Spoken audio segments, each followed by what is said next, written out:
واش كتعرف بان في الرباط حنا كنعرفوا اطباء شراو دبلومات شريف والديهم اغنياء صحاح ما كاينش لا، حنا كنا بريمير اني ديال الميديسين واحد عنده الفيلا تبارك الله يزيدو شرا الدبلوم. انا كنقول لك الحقيقه اليامات ديال الكونكورات والامتحانات وهذا كيشري الامتحان وشرا الكونكور وشرا السبيسياليتي وراه في الرباط، وكان عندك يكون هو اللي سبب تقتل لك بنتك. شو سبحان الله غير على لي بيستوني ولاد الشعب ما فيهمش هادشي كيشريو الدبلومات. انا داكشي باش كنقول لك هادشي خطير الشريف اللي كنهضر فيه. الطب راه في واحد المصيبه اللي ما تضحكمش على البال لانه وصلت اعلى سده.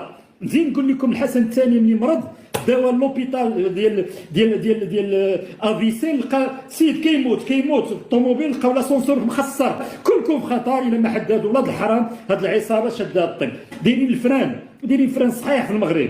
دونك خصكم تعاونونا المغاربه كاملين. انا كنهضر على ديك المؤسسه ديال هذه الملفات اللي خصهم يملوها وديك العفن اللي عندكم تما كلهم نطيروه. اخوان تهلاو ليا في راسكم، بغيت غير نقول هكا قبل ما ننعس لان طلع لي الدم. تهلاو ليا في راسكم، ردوا بالكم مع هادشي اللي كيوقع في المساحات. دير الرياضه ما تجيوش من التجميل راه غير الدبلومات كيشريوهم راه ولاد الحرام الخونه. كيدير لك 10 تصاور ديال دخل الكلينيك تجبر تصاور 50 تصويره ديال الملك خرج بحالاتك لان كيديروا الملك كيصوروا الملك بحالاتك. سبيسياليتي هي الملك وعمرك شتي هذه ولاد الحرام شوهوا بينا وشوهوا بالملك شوهوا بكل شيء شوهوا كل شيء. هاد الناس يسون كوم سا هادشي ما غيتسالاش لان السلطه كدوز من الاب لولدو حنا غاديين والا كان ولدو حمار مشينا. هذا هو المشكل ديالنا الشريف، هذا هو المشكل. البيستو غادي يقتل المغرب.